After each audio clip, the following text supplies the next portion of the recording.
Better than amazing. Ladies and gentlemen, we are live and direct. We are live and direct. Man, I'm super excited tonight because I did some things that I was supposed to do on day one, but I got it done today. So, hey guys, my name is Eric McKinley. I am the Director of Program Development of National Business Builders. And as you are seeing this, I would like you to do me a favor. Stop what you're doing, like it, share it, tag somebody, because the month of April is Financial Literacy Month. We've been teaching financial education. I know my company has for the last 5 years, and I hang around a group of professionals who do it year round, day in and day out. So this is nothing new to us, but we do this all the time. So what I like you guys to do, like I said, is you jump on, drop your city and state. I'm gonna introduce some people really quickly as I also share this information to some groups. Like I said, my name is Eric McKinley. I'm the Director of Program Development. We got Miss Bertha Winston out of the DMV area. She's got several businesses going on right now. She's in the background, just getting some work done as she goes. We got Mr. June Collier out of Atlanta, Georgia. He is a financial strategist. He's an investment guru, business owner, entrepreneur. If you don't know, there's a difference. Got his hand on a lot of different things. And then we got Mr. James Hall. Mr. James Hall, GNC Financial Services out of Falling Waters, West Virginia. He is a professional tax preparer, among other things, financial educator, financial strategist. And we got Miss Cortina Trafford just jumped on. Y'all, I feel like a DJ, man. I feel like a disc jockey. We got Miss Cortina Trafford just jumped on out of Rocket City, that is Huntsville, Alabama, by way of OP. If y'all have never heard of OPP, Alabama, OP, y'all need to see it. Y'all, you probably can see it on the map. You take a dart or maybe a stick. Don't do that. But we're on the map. once again, another business owner and entrepreneur, retired military. Guys, we got a lot of things going on our panel. So thank you everybody for jumping on. We may have a few more people jumping on as we go, but we're gonna go ahead. Like I said, we introduced everybody. I'm excited, super duper excited tonight, and we're gonna have a nice little showing for you this evening. So we've been talking about taxes for the last couple of sessions, and we're gonna continue to talk about taxes. There's so much stuff we can cover with the topic of taxes. Why are we talking about taxes? Well, of course, it's tax season, yes. But taxes play a huge part of our lives, a huge role in our lives. And a lot of us don't know this, but of course, we're here to share this information with you. So let me share this with my panel. Man, I love the fact that y'all are on here, man. I appreciate it. Thank you so much for joining me tonight. Y'all get here before me sometimes, man. I promise you, y'all like clockwork, man. Y'all are like clockwork. I'm just sharing this with a couple of people, man. And once I'm done, we can go ahead and get started. It's not a lot that I have to say, but a lot of the information we actually talked about and shared already. But now you're going to get a visual. You're going to be able to get a visual with this, and then you'll be able to take something with you. And you can watch this over and over and over again and get some value. And then I'll make sure what I do is I'll make sure I send this information out to the panel. Okay, I'll email this information out to the panel so you'll have the content as well. You can repurpose it. You can repurpose it, do with it what you will. Excuse me, but it is going to be yours. And all I did was take some information that is public knowledge, package it, format it, and get it ready to present.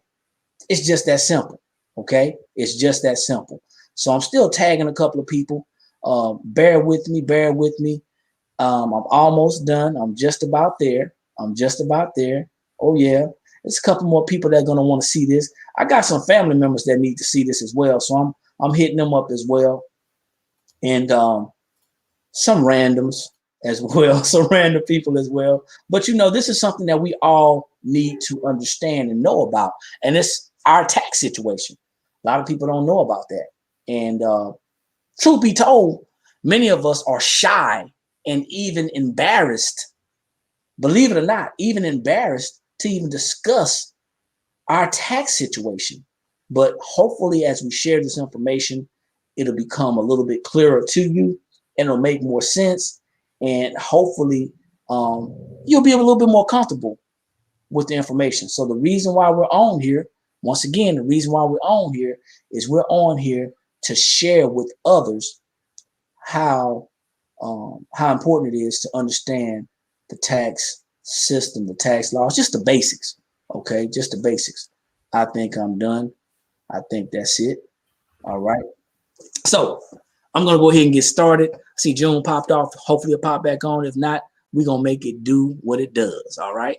So if you're out there listening right now, I see we got Miss Taniki Riddick out of Virginia Beach, VA, baby. I love that spot. I love the beach. Y'all just don't know, man. I can probably pitch me a tent on the beach, put the sand between my toes, and enjoy the rest of my days. Think about moving to the beach.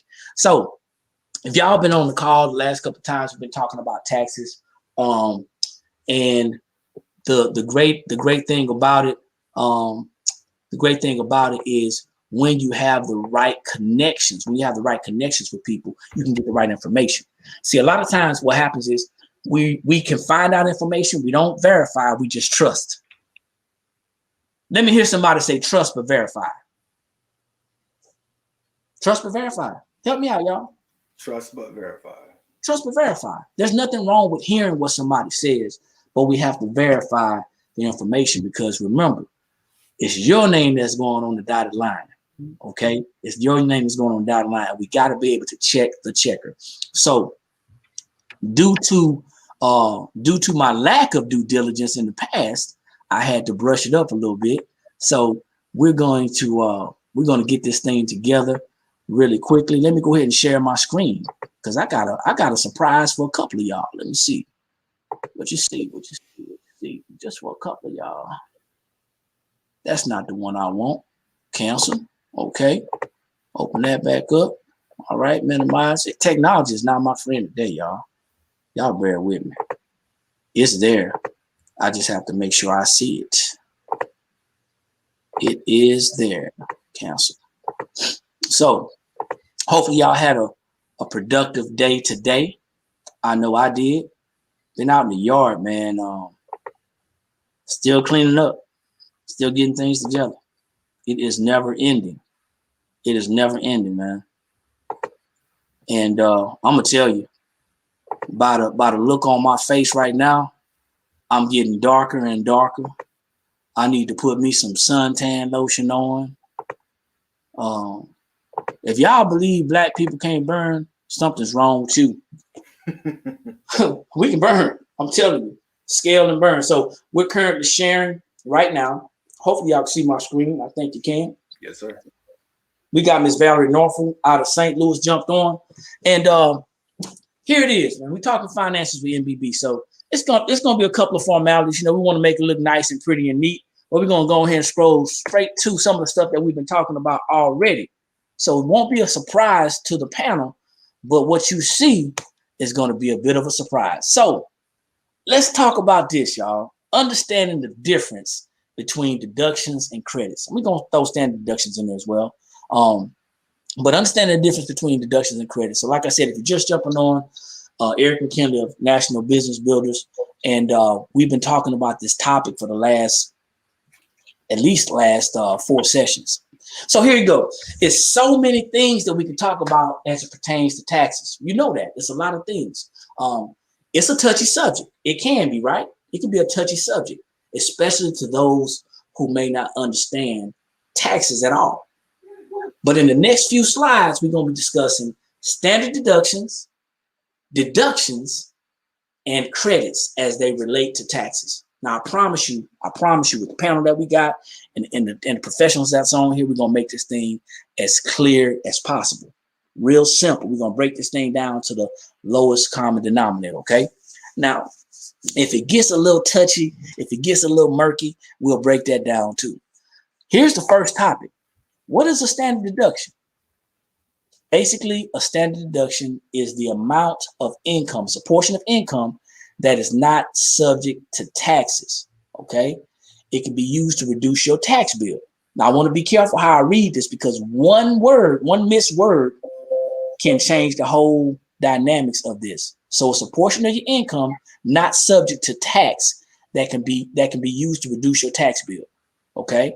The IRS allows you to take the standard deduction if you don't itemize your deductions. We can touch that a little bit if you want, but itemize is when you basically take a list of items, you itemize different expenses. And normally, if you cannot, and it's funny as I look at the James, as I look at the IRS withholding estimator, as I look at it, it definitely allows you to choose itemized if it's lower. But just so you know, if your itemized deductions are lower than your standard deduction, I strongly encourage you to take the higher deductions, which is the standard deduction. In the past, I know that that calculator wouldn't let you do it, but for some reason it gives you an option. I don't know who wants to lose money, but anyway, that is going to help to calculate your standard, your taxable income. Let me stop sharing for a minute. Give me 1 second. So, what do y'all have to say about that standard deduction? Is that clear as mud, or is it clear as rain? Which one is it? Clear as mud, clear as rain? Go with the ladies first. Ladies first. I think Miss Bertha says she's going to kind of hang in the back. She got some things going on. So that means Miss Quartina, you are up. It used to be clear as mud, but now it's clear as rain to me. And in my past years, I wasn't as knowledgeable. The only thing that I was concerned with was not having to owe. So I didn't quite understand how it worked. But now it is clear as rain about the standard deduction to me, and how I will go about if I'm going to take a standard deduction or if I'm going to itemize. Okay, so let me ask you a question, if you don't mind. Not to get too personal with your taxes, your financial situation, but what is your filing status? Which deduction would you take? Currently, I am single, but I have quite a few things. So hopefully, and I say hopefully because I'm still gathering all of my documentation, I should be able to itemize. Okay, I'm not gonna mess with that. I just want to mess with it. Because James and I talk about that later. I just want to know what your standard deduction is. Yeah. So right now you're single, and that's the standard deduction that you will be taking as you file your taxes. But just in case your itemized deductions come up higher, right? Right. If they come up higher than your standard deduction, you're gonna take the item. I got you. Okay. Yes. That sounds clear. That sounds clear. Mr. Hall, talk to me. What you think about this definition of standard deduction? I mean, I think it's on point. Most people don't, they look at their income and they say, well, I'm going to be taxed at this, but then there's this beautiful surprise kind of waiting when you do your taxes. Oh, okay, cool. I get X amount off the top. All right, that's unexpected for a lot of people. But I think it's a brilliant option to be able to have one or the other. If you can do what it takes to get the itemized and beat the standard deduction, it's just another example that the IRS gives you options. And as long as you can fit those and meet those options, you can take whatever gives you the best advantage. And that's a good answer. What I did not do, and everything that I do, I hope to improve. What I could have done, and I didn't, is I could have captured a chart of the standard deductions as it pertains to someone who's single, who's in a household, and who is married filing jointly. But that's okay, y'all, because y'all can Google it. Absolutely. You can Google it. You can go on irs.gov and get that information to see what your status is. But basically, that's the definition of standard deduction. Now, here's an example. Standard deduction for a single person in 2020, the 2020 tax season, okay? Because remember, we're in 2021 right now, and we're filing for the year of 2020. The standard deduction for someone who was single is $12,400. That means that if that single person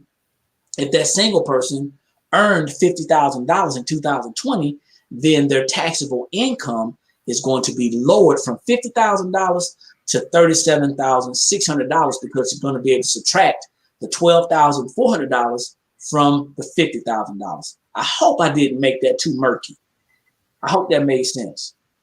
because we don't want to confuse anybody. But basically, that single person earning $50,000 is going to subtract the $12,400. That's right off the bat. That's what the IRS is going to give them if they take the standard deduction. And now they're going to be taxed at $37,600. Okay, that is just an example of standard deduction. Now, why am I saying that? I'm saying it for a reason, because a lot of people don't know what their standard deduction is. They don't know. Before they can find out what their standard deduction is, Mr. Garrison just jumped in. I think he's out of Pennsylvania. Thanks for jumping on, Mr. Garrison. So a lot of people don't know what their standard deduction is. And many of them don't know what their standard deduction is because they don't know what their filing status is. That's another topic for another time, but we can touch that for a minute. Your filing status is going to matter based on what your relationship status is, so to say. I'm trying to make it plain. If you're single, you have no dependents, you must file single, and your standard deduction is going to be for the single rate, the single deduction. If you have a qualifying dependent, and you meet all the qualifications, see, I'm not going there, James. You meet all the qualifications to claim that dependent, you can qualify as head of household if you meet all the requirements. Basically, head of household means that you're taking care of a qualifying dependent, providing the care for them. I think what help me out, over 50% of the cost of keeping up a household for that qualifying individual. I say those words because that's what matters. Qualifying individual, and the IRS has standards to follow what actually represents a qualifying individual. Okay, so many people been filing head of household when they should have been filing single. So many people been married. I was one of them. They can't do nothing to me now. That was a long time ago. That was past the time. But when I didn't know, and I was trying to do things that I shouldn't have been doing, I'm guilty. I was separated as far as physically, geographically separated from my spouse, and I was trying to file at that time. Well, I wasn't trying to. I was filing head of household, and we were splitting our dependents down the middle, and didn't know any better. Thought we were getting over. Really, we thought we were getting over, but ultimately we were really hurting ourselves. Really hurting ourselves. So glad I learned better. I'm so glad I learned better. But if you're see, the IRS looks at it like this: you either married or you divorced. So you either married filing jointly or you married filing separately, but you won't be married filing head of household. I explained that to somebody a couple of days ago, and they had this look on their eyes, like eyes got big, right? And I explained it just like that. You either married or you divorced. They said, well, this state recognizes legal separation. For the IRS, as far as the federal government is concerned, you either married or you divorced. Whatever your state recognizes, that's on you and your state. But I strongly encourage you to file one of those 5 filing statuses. And I'm gonna go through them really quickly. It's 5 filing statuses. You're gonna have single, you're gonna have married filing separately, you're gonna have married filing jointly, you're gonna have head of household, and then you're gonna have qualifying widow or widower. Okay, and that's only gonna last for what? 2 years, James? Up to 2 years? Right. Up to 2 years for the qualifying widow or widower. So we got Mr. Luther Deloach out of Aiken, South Carolina, Miss Lillis Lumpkins out of St. Louis.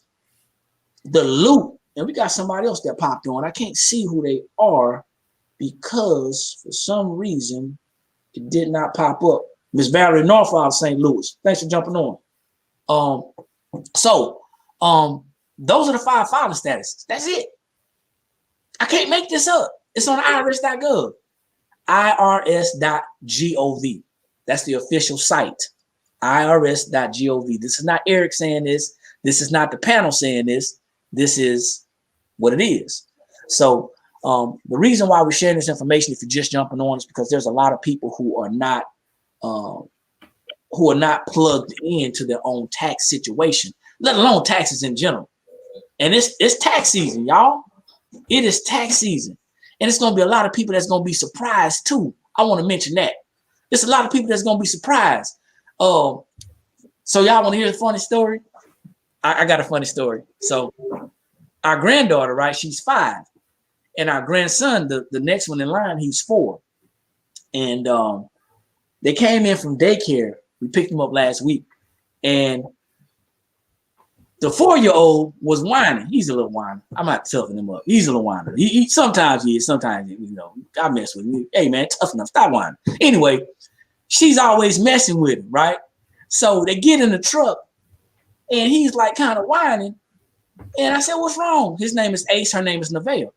I said, what's wrong, Ace? He's not saying anything. I said, Nevaeh, what's wrong with Ace? She said, he's scared of this. I said, what? She said, somebody, he's scared of this. Yeah. So I'm real animated, y'all. She bucked her eyes, right, real wide, and she was scaring them. Somebody's going to be surprised when they get their tax bill. Because a lot of people, yeah, Ms. Bertha, a lot of people got some unemployment. And there was no taxes that was taken out. And I'm going to just throw this ball on the playing field. Y'all know who the piper is? Well, somebody going to have to pay the piper. If you cannot explain why those taxes were not taken out, if you can't justify that through deductions, there's going to be a problem. It's going to be a problem. So I'm not going to get too much into that. Hopefully you get with your tax professional and they can help you out. Maybe if you do owe, you might be able to get on a payment plan or something. I don't know. Ain't nothing like Ms. Bertha, you back to laughing. Ain't nothing like owing somebody, man. I hate owing people. I really do. I don't like that. Especially somebody who can take my money at any time. But there are things that you can do to alleviate that stress. So hopefully everything works out for you. But there's going to be some surprise people scared of this. Well, there's already been some surprises there, but we would also be surprised to know that the IRS is actually bailing out individuals as well. So part of the new law that was signed is there's going to be an exclusion for unemployment depending on how much you claim. Okay. So, we've already been getting people, hey, what can I do? My refund's supposed to change. I'm like, IRS said, don't amend it. Don't file no amendment. Let them handle it. People getting at it, man, trying to get that money once they find out the IRS is giving an exclusion. Okay. Yeah. They issued a bailout for it, which is going to be beneficial for some. So it's just a matter of, they got to show appreciation for it. Well, man, I'm going to tell you, I didn't get any unemployment. I don't know if that's fortunate or unfortunate, but I didn't get any unemployment. I didn't apply for any either. And I think I probably could have applied for some, but at the time it wasn't necessary. And at this time it's not either. So, God is good and he's been blessing our business. And thankfully, the people who are getting it, hopefully they need it and they're doing what they're supposed to be doing with it. So our household's been taken care of. And that's another conversation for that. But anyway, so there's an exclusion. Man, it's a lot of information out there, man. You got to have somebody in your hip pocket that's going to help you stay plugged into what's going on. Got to have somebody. So see, Ms. Lillard said she had taxes taken out of her unemployment. Okay, all right. Hopefully that was a good thing for you. Hopefully that was a good thing for you. There's a lot of instances where you would be okay to not have that taken out. There's some instances that would actually help you out, but we're not going to get deep into that right now. We just want to talk about a couple of definitions and some of the basic things that we want to know about our taxes. We're talking about the standard deduction. Let me go back in here, and I'll be doing this from time to time, so don't judge me. I might share, then I might stop, then I might share again and stop again. So that's what I like to do. So now let's go back in from the current slide. Okay, so that's what we're looking at. Standard deduction. That was an example. The next one, what is a tax deduction? So I had to phone a friend on this one, James. Had to phone a friend.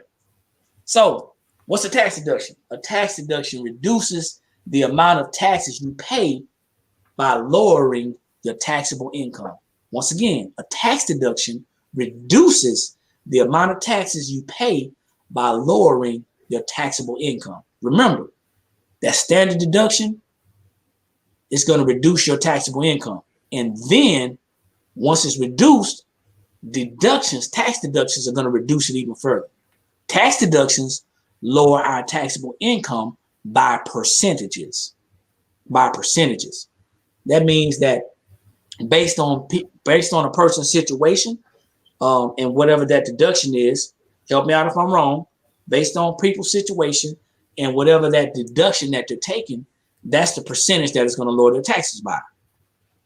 Am I close? To a certain extent. So some deductions are 100% deductible, such as the example that you're given.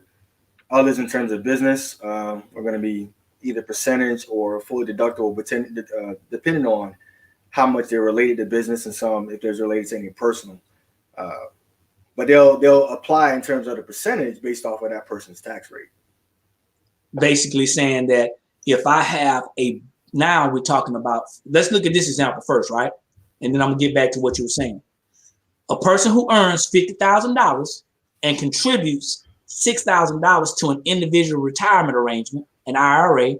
See, I'm gonna show some people some things too. It lowers their taxable income to $44,000. So on this example, that person contributed $6,000 to their IRA, and they were able to get 100% of that money that they contributed, right? For this example, they got 100% of that deduction. Now, on when you're talking about business deductions, let's say vehicle. Let's say if I do my vehicle, for example, okay, and I'm gonna pull this back because I like to see what's going on. Okay, give me a second. I like to see y'all eyes. I can't see y'all eyes right now. So let's say if I got scared of that. Let's say if I got a vehicle, right, and I take the actual vehicle expenses, and while taking the actual vehicle expenses, I can prove that I used 60% of my vehicle for business, right? So let's say I got $10,000 in business expenses, but I can't take the whole $10,000, but I may be able to take 60% of that. Is that an accurate example? Yes, sir. And now when I take that 60% of that $10,000, which is going to bring my tax deduction to $6,000. Am I right? Correct. Now, do I take that $6,000 or do I take a percentage of that $6,000 based on my tax bracket? It'll be the so you get the $6,000, which lowers your taxable income, but it depends because if it's a business, you got to offset the income first. Got to offset the income. So I'm in the ballpark because see, me and my wife was talking, and she was scratching her head. She can't hear me right now. Can you hear me?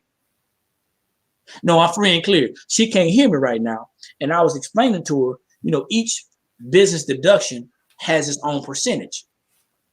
And per the income, because we have a progressive tax system, not to confuse anybody, but we have a progressive tax system. So anyway, it's going to be, some is going to be the entire percentage. Some is going to be percentages as far as 50%, 60%, 20%, whatever that is, as it relates to our business income.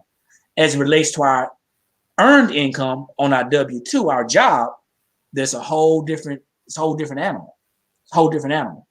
And that is maybe why a lot of people find dealing with taxes a little bit confusing. But I promise you only need to know the basics.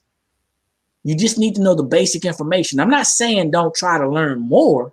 What I'm saying, because you want to check the checker. You want to check the checker. But if you know the basics, then you can ask the right questions. So I'm not going to mess with that as far as how much is being deducted and what percentage. But a tax deduction is going to reduce or lower your taxable income by percentages. Okay, that's what you need to know. And I hope that is crystal clear. So we just talked about our standard deduction and we talked about what a tax deduction is. Now I know it could be a little confusing because that standard deduction, it just drops your taxable income. That's what it's supposed to do. They take it off the top. That's our little bit of protection that the IRS gives us. But then you go back to your tax deductions. There's several of them, and depending on the situation, depending on the deduction, it's going to depend on what we're taking off. Okay. So now we're gonna move to pull up my PowerPoint. So we're gonna move to the next one. I'm gonna leave it like this for now. A tax credit. What's a tax credit? Well, a tax credit reduces how much you pay in taxes by allowing you to subtract a certain amount of money directly from your tax bill. I'm gonna say that again. A tax credit reduces how much you pay in taxes by letting you subtract a certain amount of money directly from your tax bill. A tax credit lowers your tax bill dollar for dollar. Now, credits are good. Now, I'm going to just tell you, credits are good. People are smiling because they see credits, right? But I just think deductions are better. And I'll tell you why in a minute.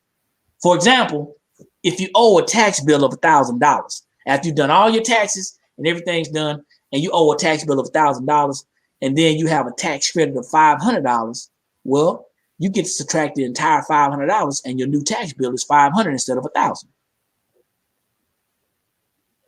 Anybody want to elaborate on that?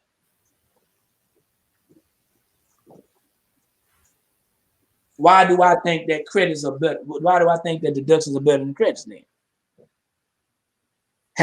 I think having deductions is better than having credits. Why would I say something like that? Anybody? Oh, they playing now. I knew they wasn't gonna say anything. So all the woman intuition involved. I'm listening. Why would I feel? Why do you think I feel that deductions are better than credits? I'm up here, I'm reading over the definition, and I'm going back to the previous slide trying to rationalize why you would think that. I know that tax credit, it says basically it lowers your tax bill dollar for dollar. And then with the deductions, some of the deductions are percentages. So all the deductions are percentages. Well, yes. Some of them are 100%. With that's what I mean. Okay, so I don't know, because I'm trying to decide myself, because I'm still looking at the definition, because being transparent, this is where I get confused. I understand what it's saying, but going back trying to fit it into, let's say, my tax situation, yeah, I'm out on that one. That's why I was waiting for the tax guy to jump in. I know you will. I'm gonna bring him in last. I want to see what we're learning. So before I go into detail, let's look at your situation. Mm-hmm. You're not just a W-2 employee. No. You're a business owner as well. Business owner. Yeah. Now let's take business owner off the table. Let's say you were only a W-2 employee, right? Let's say that's all you were, was a W-2 employee. Mm-hmm. You had no business. Now, there's only a certain amount of credits out there. Right. That's available. Mm-hmm. Then you just took business ownership off the table. So you already admitted that you're single and you have no qualifying dependents. Right. And I know how much money you make. So that took some more things off the table, right? Right. So you just taking earned income credit off the table. And you just taking child tax credit off the table, right? Right. So deductions, I get that part. Yes. Credit's not going to do you any good. No, because I don't get much from that. Correct. So now, if your income was lower, then the earned income credit will help you out. But let's say now, put your business back on the table. Now you put your business back on the table and you merge or marry your W-2 with a 1099, and you just had a business baby. You just had a huge bundle of tax deductions that were available to you. Okay. So now there's only so many credits. So now, stop me, tax guy, because I'm not the subject matter expert. You're doing fine. If I'm able to merge my business with my W-2 and I can legally lower my taxable income, would I now be able to could I possibly qualify for earned income credit? Yes, sir. Bam! I knocked it out the wall.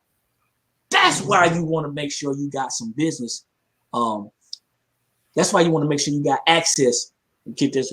That's why you want to make sure you got access to some other deductions. That's why you want to make sure you got access. And you don't have to be a business owner to get access to those other deductions. As you saw the first example, maxing out your IRA gives you access to other deductions. So that's why. See, there's only so many credits that we'll be able to qualify for just as a W-2 employee. And as we get older and our kids grow up and they're no longer with us and we have no qualifying dependents, we lose the child tax credit. And then as we keep on, getting in these higher earning incomes, we lose the earned income credit. I'm not sure what the number is. What the number right offhand, James? It depends on filing status. It takes multiple variables. How many dependents? If you have dependents. Okay. But you can easily be out of the realm of earned income credit. Easy. Oh, yeah. So now all you got is the standard deduction. And by that time, what you're doing is taking a deep breath because they're about to do something to you. They're about to tax you to the hill. So now let's look at deductions. Because we said, what is a tax credit? A tax credit lowers your tax bill dollar for dollar, but there's not that many tax credits out there. So now we got to lean back on there's more deductions available to us than there are tax credits available to us. So even though tax credits lower our tax bill dollar for dollar, we can do more with tax deductions than we can with tax credits. Hopefully, if somebody's in the back listening, hopefully somebody's in the way in the back row. You know how people go to church and they sit in the back because they want to be close to the door. At this point in time, you need to be up close. You need to come on up close and get this blessing. Because the reason why a lot of people are struggling financially, especially when it comes to tax time, you hear a lot of people saying, well, you know what? I owe every year.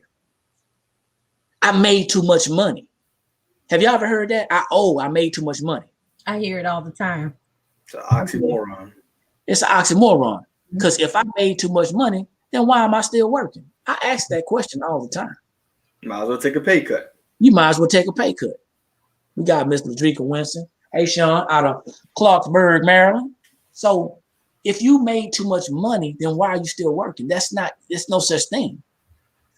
The reason why people are owing taxes to the government, that their tax bill, because everybody owes. The reason why people are not able to legally lower their taxable income is because in their current state, they run out of deductions. In their current situation, they don't qualify for credits. So your tax professional or your professional tax preparer may tell you something like, go buy a house. Go buy a boat. I've heard these things. Dump some more money into your investment account. Mm-hmm. That's the common one right there. Why is that not a good idea? Why is that may not be feasible, James? I kind of worked it in there, right? That yeah. Okay, so go and put some more money in the investment account. All right, so let me share a story. Actually, one of my former colleagues that I work with, and he don't mind me telling the story, but essentially his tax person before he came to my firm was saying, hey, you're getting these big refunds. And he was getting some big ones, from year after year. And they basically said, just go ahead and throw 20% into your 401k. So he went ahead and did it, thinking that's actually what was going to cause him to keep his money. But he wanted to give him more money. And then 6 months later down the road, he found himself needing to take a loan against the very money he was contributing because it put him in a negative $500 cash flow. So the very money that a tax professional told him to contribute to lower his taxes, which is really going to give him even a bigger refund the following year, caused him to be in a horrible financial spot. So I tell people all the time, when it comes to, should I go get a house? Should I go do this? What are your cash flow numbers looking like? Because I can tell you something, but if I don't take into account your financial situation, it may destroy you. It may wreck you, and everything that you're trying to do will be futile because you're literally putting yourself in a horrible spot. And in terms of investments, if somebody don't know how to invest, they're just going to dump some money in. I've seen a situation where people dump thousands of dollars in just to be losing and not even making a profit. So not only did you lose out on inflation because you had a loss throughout the year, by the end of the year, you had a loss. So you got killed, you got hit with inflation there also. But at the same time, you're not putting money in terms of investments in tax advantage accounts. So you really need to have a great relationship. First of all, you got to know how much money you can invest. That's number one. Per your income, your situation. Maybe it's time to use a different shelter. That's why you got to have a professional tax preparer to be able to explain these things to you.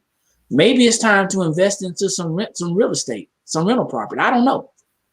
There's other things that you can do. Maybe you can maybe you got, and I'm not going to say a hobby, but maybe you can invest in other things. There's other investments that you can have.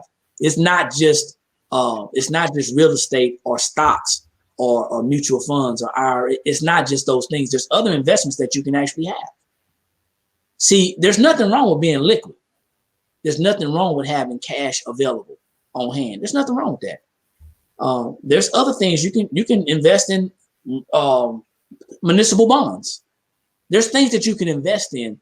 When we talk about diversification, and hopefully we'll get to that investment education class, but when people use the term diversification and you hear the rhyming scheme behind it, we need to make sure you diversify your money. Stocks, bonds, and mutual funds. That sounds good, but that ain't necessarily diversifying your money. Diversification basically really talks about how much money is being invested at a percentage and what the aggression is and so on and so forth. Now you can spread your finances out in other areas. There's other ways you can use to actually legally protect your money. There's other ways that you can do it. I'm not going to sit on here and give you all these ideas because I don't want you to come back saying, hey, well, Eric said you can do this. You need to trust but verify. You need to get with your tax professional. And if they are a tax professional or professional tax preparer, you need to ask these questions. I'm in this tax bracket. I'm making this much money. How can I protect my money legally? They need to come up with something. Because if they can't, you need to come up with something. You need to leave. You need to get surrounded around people who can actually help to get you where you want to be. Whether it be investment education, whether it be tax education, and they go hand in hand. Your investment person and your tax person should have a relationship, and you should be the connector. I'm gonna say that again for the people that's missing. See, there's a certain thing about I'm telling James something, and then I'm going back and I'm talking to my investment guy. I need to understand well enough to where I relay that information from my investment guy to James and vice versa, that it doesn't get lost in translation. And if I cannot deliver that message, I need to be real simple. James, write this thing down for me so I can give it to him. To my investment guy. I'm not gonna say his name because I don't want him to feel like I'm putting him out there. But if I can't relay that information to James, then I need to say, listen, hey man, I need you to write this down. Put it on the letterhead. They're working for you. Oh yeah, I mean, and you touched on something. It also, just to bring in another point. Whoever your team is, right? Because it I takes a like team. Whoever you got in your corner on your team, you got to make sure the investment guy and the tax guy and any other guy are actually got the same ideas in mind. Okay, yeah. Because I was talking with I got a firm that's looking to do some kind of partnership with us, but they do a lot of pushing for Roth, and I don't usually advocate for Roth because I rather tell my people that you don't even know if you're going to be here for the next 20 years. You're worried about taxes when you retire. You need to worry about taxes right now.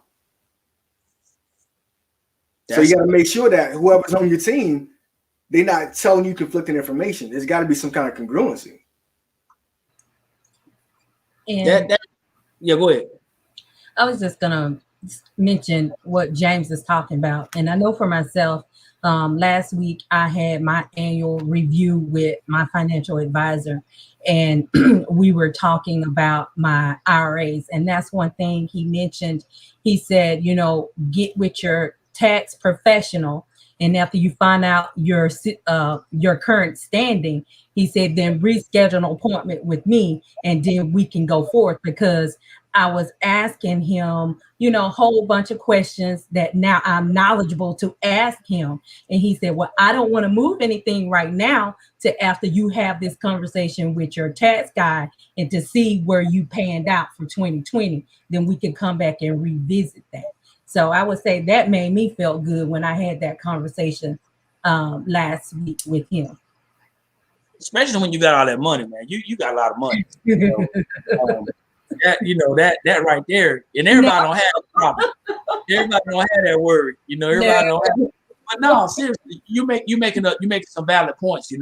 If your professional finance person is not referring you back to your professional tax person, then it leads to some other questions. Right. You either telling me what I want to hear, or you don't know what I need to hear. Right. But Eric, yes, it might be the opposite, because unfortunately you might have some situations where the finance person might know more about taxes than the actual tax person. Mm-hmm. And if they do, most times they kind of lead to it. But at the end of the day, it goes back to what we were saying. If y'all missed the training tonight, you'll be able to look at it in the replay. Trust but verify. You have to know the questions to ask. And it may start with small questions. You're right. Your finance guy may know more about taxes than your tax guy or girl. So that's a problem. And you definitely don't want to know more than that professional. If you find yourself correcting that person, if you find yourself telling that person what publications say that you can write off certain things and apply certain things to your deductions, if you find yourself doing those things, then, and I'm sorry, I just got this message. If you find yourself doing those things, then you might want to find yourself getting up and leaving. Don't ever be ashamed to take your documentation and go to the next available professional. You want to do your research. Before we get off of here, James is a professional tax preparer. A little over 3 years, been doing this. Can you give us two? Just give us two. I know I'm not putting you on the spot. I'm not. You already know the answer. Just two questions that someone may want to ask of their professional. Okay, absolutely. So, believe it or not, I actually had this question very recently. So, if I was to say, two questions, which there should be quite a bit. If you've been using someone for several years, and you're put in a situation, first of all, see if they can explain your tax return to you. I found that, unfortunately, a lot of my peers don't take the time to explain a 1040 and the breakdown of a person's taxes to help them understand why they owed, why they got a refund. So that's something that we kind of make sure it's a point to do, that if I do somebody's information, I have to explain to them, why did you get what you got? Because they need to know. So see if they can explain your particular tax situation. Everybody's tax situation is unique. Even though there's 4 of us here, there could be 100 of us here, there could be 1,000 of us here, but we can all be in different income brackets, different dependents, different assets, different everything. So see if they can explain to you your tax situation, and whether you get a refund or whether you owe, ask them, how can you lower your taxes? And if they can't give you any information about either one of those things, then they're probably not doing too much of that on their own for their own particular situation. How about asking them? I like that. See if they can't explain your 1040, your tax return to you, then it's going to raise a question. It's going to raise a red flag. And also, if they can explain it to you, well, what can I do to lower my taxes? What can I do to improve my situation? They should have, because everybody's situation is different, and there should be a roadmap, so to say, a blueprint specifically for you that they should be willing to design for you to help you to get in a better situation. Why do we say this? Because the conversation always goes right back to cash flow.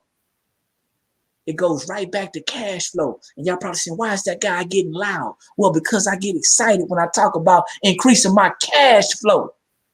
Because if I can increase my cash flow, I can use that money to build more wealth. And if I can use that money to build more wealth today, that means I can leave more wealth for tomorrow. Generational, y'all. So taxes are our biggest expense, but it can also be our biggest advantage. I said that one all by myself, James. It can work with us, or it can work in our favor or against us. And it's up to us which road we decide to take. See, everybody comes to the fork in the road. Everybody comes to the tax fork in the road. Use this analogy. You can either go down the road where you keep on either overpaying and or getting a refund. That's not a good road down there. You overpaying, which means you owe at the end of the year or the beginning of the next year, or you're getting a refund, which means that you overpaid and you're getting some of your money back. That's not the road you want to take. Or you can go down the road to where you have a tax plan from a professional tax preparer that creates a blueprint specifically for your tax situation based on your income and your ability to produce wealth.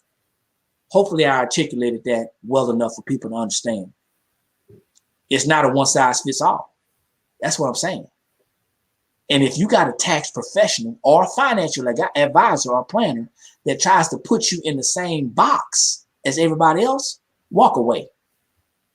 Run. Run while you can, because if you keep on giving people another chance to help you, you're just giving them another chance to hurt you in that situation. Yeah, and real quick, Eric, I actually I met with a gentleman. I don't name names, but I met with a gentleman, and he was straight up with me. He said, doing Roth conversions is their bread and butter. And I talked to my wife, and I said, I can't align with someone who's looking at bread and butter and not looking at the whole meal. Playing with people's livelihood, man. Yeah, just to fit, just to kind of feed your own. Well, there's a name for people like that, and the Bible speaks to that, and we mentioned that last time about schemes, about the individual who tries to come up fast, and real choppy. The word just basically says that anybody who tries to create something fast, it's not going to last. That's right. It's not going to last. So be mindful that you are on your P's and Q's. If you don't think it's that big of a deal, then we're not talking to you. We're only talking to the people who are listening. And we have these conversations, these cash flow conversations, so you can actually understand why it's important to know more about your personal finances. See, when you hear people talking about financial literacy, I got to keep on mentioning this, y'all. You will not become financially literate until you become financially educated. I don't know anybody who learned how to read before they learned the alphabets and the sounds that they make. You have to become educated. And if this ain't interesting to you, if this is too much for you, then the alternative is, and here comes the teacher in me, the alternative is to go back to doing what you were doing and just get by. But if you happen to hear what we're saying and it interests you and you want to learn more, you want to learn how to build wealth, and you want to learn financial education, it's not just about getting an insurance policy. It's not just about fixing your credit. It's not just about getting out of debt. It's not just about lowering your taxes. It's not just about having more income, more cash flow. It's not just about those things individually, but it's about those things collectively. And I left out a couple of things within financial education, but I hope you get the gist. I hope you get the idea.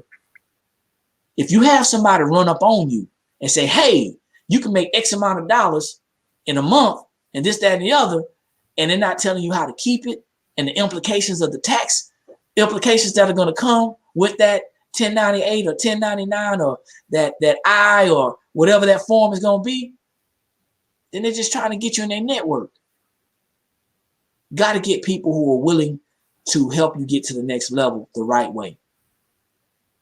Going around the board, y'all want to leave some nuggets. Miss Quartina, did you get something from this? Oh, I got a lot from every time we have these conversations, I gain more knowledge from it. And just to leave something, going off of what we were just talking about, you definitely have to get with the professionals to learn your tax situation, because I can't do nothing but refer back to myself. Mine was, as long as I don't owe anything, I'm good. But now I see the bigger picture. And so I've taken an active interest in trying to figure out the whole picture, my taxes, my cash flow, the deductions, just trying to keep more of my money so I can be better off in the long run. Appreciate that. And it is an eye opener. It's an eye opener. I know you silent back there, Miss Bertha. I see you shaking your head. I know you got this all together because you got the right hookup. Mr. Hall, what you got to leave with the folks? Well, just I got to tie it back to faith, man. Something we've been talking about a lot in Bible study is the reality is, most people, even in the faith, we are more reactive with our faith than we are proactive. And a lot of people, I want to talk to the people who don't find interest in this. I want to talk to the people who do say they don't need to know this, because the reality is someone is telling you wrong. And as long as you keep believing that lie, you will never get to where you want to be. Most people are settling on glass half empty or glass half full. But dag nabbit, the glass still got half. It don't matter how you look at it. Half empty, half full. One's a pessimist, one's an optimist. No, the reality is you still deal with a half, which is average or mediocre. So I encourage you, man, we get on this and we talk about this. We got to have proactive faith. We don't need to wait till we get into a lake out there in the deep to start going under, to start asking for help. That is not how faith works. Faith is active, proactive trust in God so that we are led by him so we can avoid the unnecessary pitfalls of life and let him guide us through the necessary. So we got to get proactive. Put your faith to the test and learn the things that you're afraid to learn. Talk about the things you're afraid to talk about, because there's only healing in what we are feeling.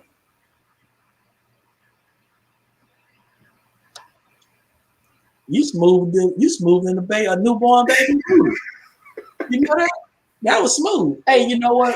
Here's the deal. And I like both of y'all's responses. Had a conversation today with some associates. And I thank God for the ability to reach out to people and for people to reach out to me, because that means I'm doing something correct. God will lead and guide you to the place to where you need to be, and he will bring people to your path, the right people. That don't mean you still don't question and trust and verify. You still got to verify, but he'll bring the right people, and it'll come in the form of confirmations. Had opportunity to talk to some people, and this is what I have to say. I want to meet the people who are of faith who say that they don't need this information. I want to meet the people who are of faith who say that they are just good with being okay, because that ain't in my body. Not the one I'm reading. Not to question what you're doing or saying, but it's going to confuse some people who on the road. It's going to confuse some people who struggling. See, the struggle is only real for those who accept the struggle, because God didn't intend for us to struggle. Made a comment last time about free will. I'm going to tell you something, man. With every decision that we make, we inherit by default 10, 15, 20 more decisions that we don't even know. Because that's the road that we decide to take. That's the road that we decide to take. So for all of you leaders out there, whether you are an active leader, whether you are a titled leader, whether you feel like you're an entitled leader, or whether you are actually someone who's trying to make a difference, I want you to be thinking about ways that the people in your circle, in your organization, how you can positively affect them to help them to become better financially. That's what I want you to be doing. Whether you're the leader of an organization, whether you're a leader of a church or a business, or a small group, Bible study, whatever, I don't care. How can you add value to somebody in your circle, and how can you help them to get what God has promised? Because He's already promised it. We just got to cash the check. But we can't cash the check if we can't get to it. How you going to cash something that you ain't got in your hand? You can't cash in on the promises if you're not doing what you're supposed to be doing. Active faith, proactive, right? You got to be having faith right now. They said now faith. They ain't say now faith. It says now, right now faith.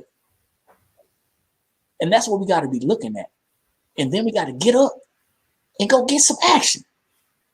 So for everybody who heard this, and for everybody who will hear this, my question to you, my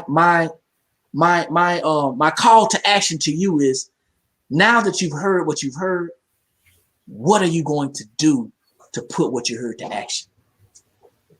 That's my challenge to you. I enjoy these conversations. I enjoy these cash flow conversations. I enjoy them. And hopefully somebody got some value out of this. We got Miss Bertha Winston out the DMV. We got Miss Cortina Trafford out of Huntsville, Alabama. Mr. James Hall out of Falling Waters, West Virginia. We got a Miss Lillis Lumpkins. She's not here. She couldn't get on tonight out of St. Louis. We got Pastor Gregory Napier out of Columbus, Ohio. He had something that he had to do at the last minute, but those people are with us. And also Mr. June Carr, you jumped on, had to get off, had to take care of some things. But you got to understand, we are adding value to you. If it makes sense, get back with one of the people whose names I called, or whoever shared this information with you, so you can start taking action, putting action to that now faith.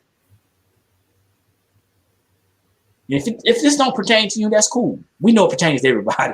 But if you don't think we're talking to you, that's cool. We're just going to keep on sharing, because we're only talking to the people who are actively listening. For the ones who are not yet ready, we're not going anywhere. Not going anywhere. So my name is Eric McKinley. I'm the Director of Program Development of National Business Builders. And we just had a cash flow conversation. Remember, April is Financial Literacy Month, but we do this all year long. All year long. So they can coin it a month. We call it our life. This is what we do. And if you're going to have some type of positive change in your life, you got to take some positive steps towards some positive action. Like I always say, when you know better, that's when you have the ability to do better. And the only knowledge that's powerful is properly applied knowledge. We will see each and every one of you at the top, because it's too many people. Peace.